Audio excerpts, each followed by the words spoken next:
Hello everyone, welcome to our YouTube channel basic medical practice. आज के इस video में हम देखने वाले हैं ब्लड ट्रांसफ्यूजन प्रोसीजर क्या होता है। जब भी किसी व्यक्ति के शरीर में ब्लड की बहुत ज़्यादा कमी हो जाती है तो उस टाइम पे डॉक्टर उन्हें ब्लड ट्रांसफ्यूजन करने की सलाह देते हैं। शरीर में ब्लड की कमी के कई कारण होते हैं, तो इस वीडियो में हम ये फुल डिटेल्स में देखने वाले हैं कि ब्लड ट्रांसफ्यूजन प्रोसीजर कैसे किया जाता है और इसमें नर्स की क्या क्या रिस्पॉन्सिबिलिटी होती है। यदि अभी तक आपने हमारा चैनल सब्सक्राइब नहीं किया है तो प्लीज़ सब्सक्राइब करना ना भूलें। First, verify the physician order. सबसे पहले हम क्या करेंगे, डॉक्टर्स ऑर्डर चेक करेंगे। उसमें हम चेक करेंगे कि डॉक्टर ने कौन सा ब्लड प्रोडक्ट ट्रांसफ्यूज़ करने की सलाह दी है। जैसे वह पीआरबीसी भी हो सकता है, प्लेटलेट्स भी हो सकता है, प्लाज्मा हो सकता है।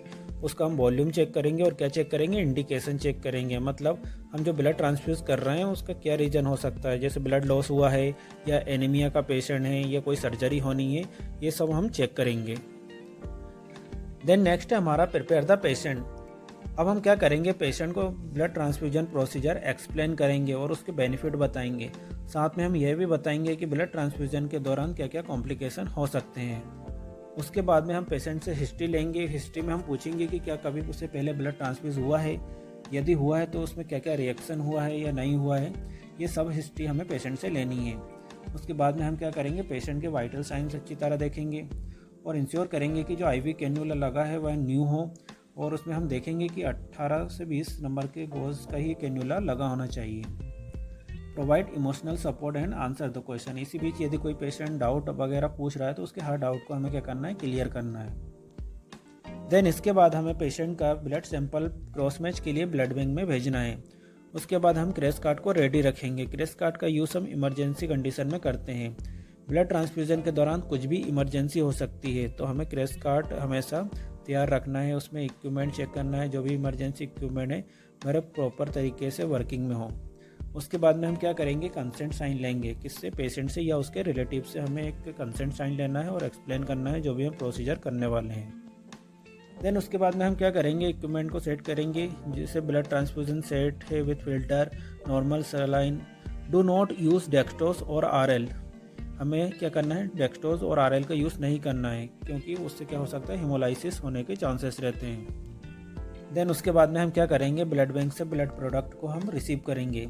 जैसे ही हम रिसीव करेंगे उसके बाद में हमें डॉक्टर को इन्फॉर्म करना है, किसके लिए, ब्लड ट्रांसफ्यूजन नोट्स के लिए। ब्लड ट्रांसफ्यूजन नोट्स डालने के बाद हमें जो भी नर्सिंग स्टाफ है उसे अच्छी तरह चेक करना है। 2 नर्स को वेरीफाई करना है कि जो नोट्स डले हुए हैं वो सही तरीके से डले हुए हैं। उसमें हम क्या चेक करेंगे, पेशेंट का नेम देखेंगे, उसका UHID नंबर देखेंगे, ब्लड यूनिट देखेंगे, ब्लड ग्रुप देखेंगे, ABO एंड RH कॉम्पेबिलिटी, ये सब हम चेक करेंगे। एक्सपायरी डेट देखेंगे। इसके अलावा जो क्रॉस मैच रिपोर्ट रहती है उसमें भी हम उसको मैच करेंगे कि जो UHID नंबर है, उसका ब्लड टाइप है, वो मैच कर रहा है कि नहीं।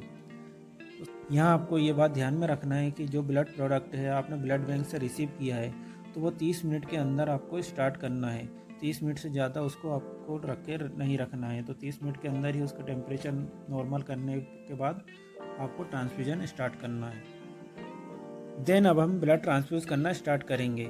तो जो फर्स्ट 15 मिनट रहते हैं उसमें हम क्या करेंगे, 1 से 2 ml पर मिनट के फ्लो रेट से हम ब्लड को ट्रांसफ्यूज़ करेंगे।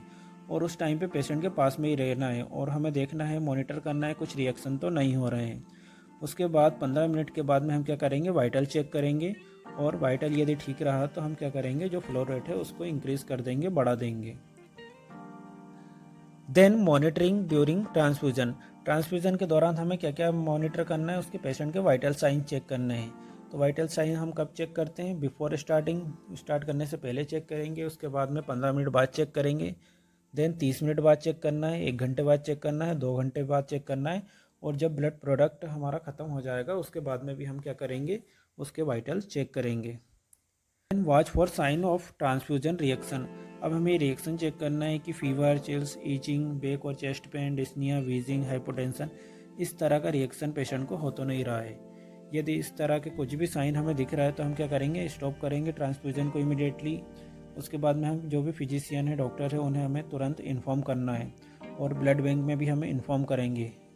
और ज़्यादा कुछ रिएक्शन हो रहा है तो फिर हम क्या करेंगे, जो ब्लड बैग है और ट्यूबिंग सहित हम कहाँ पे, ब्लड बैंक में सेंड करेंगे। और पेशेंट को क्या करना है, हमें मॉनिटर करना है क्लोजली और डॉक्यूमेंट करना है जो भी प्रोसीजर हमने किया है, और जो भी उसको रिएक्शन हो रहा है ये सब हम क्या करेंगे, मॉनिटर करेंगे, डॉक्यूमेंट करेंगे। देन आफ्टर ट्रांसफ्यूज़न के बाद में हम क्या करेंगे, वाइटल साइन चेक करना है आपको, dispose of equipment as per infection control policy, और जो भी ब्लड बैग है IV ट्यूब्स है उसको हम क्या करेंगे, जो भी इन्फेक्शन कंट्रोल पॉलिसी के अकॉर्डिंग उसे डिस्कार्ड करना है। देन डॉक्यूमेंट करेंगे, हमारी फाइल में डॉक्यूमेंट पूरा प्रॉपर तरीके से होना चाहिए। टाइम स्टार्ट और एंडेड दोनों टाइम हमें मेंशन करना है, कब हमने स्टार्ट किया है और कब उसमें ख़त्म हुआ है।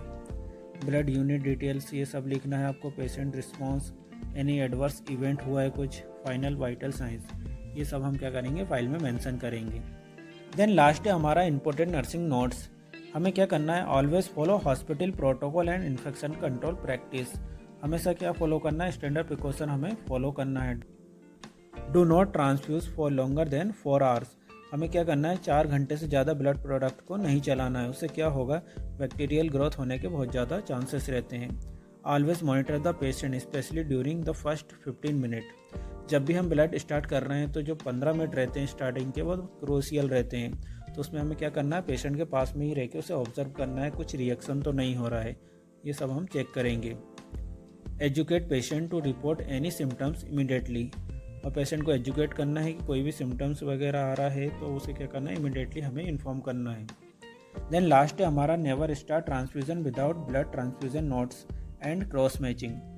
हमें क्या करना है, ब्लड ट्रांसफ्यूज़न स्टार्ट कभी नहीं करना है जब तक क्या ना हो, डॉक्टर के नोट्स ना डले हों या फिर क्रॉस मैच रिपोर्ट हमारे पास ना हो, तब तक हमें क्या करेंगे, ब्लड ट्रांसफ्यूज़न स्टार्ट नहीं करेंगे।